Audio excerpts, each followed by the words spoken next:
tayo ng upo na naman. Tapos, lagyan natin yung sahog. Yan.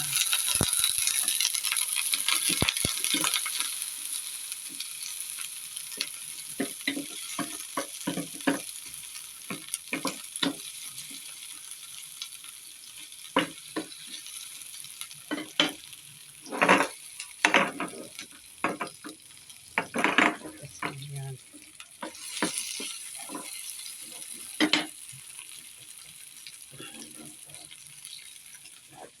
Yung opo. Natin yung opo.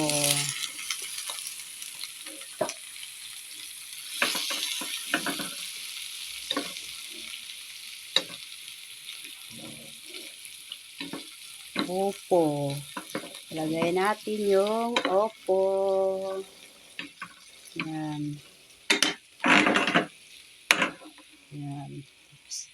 Yan natin ng paminta. Ayan.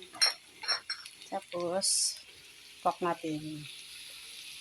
Antayin natin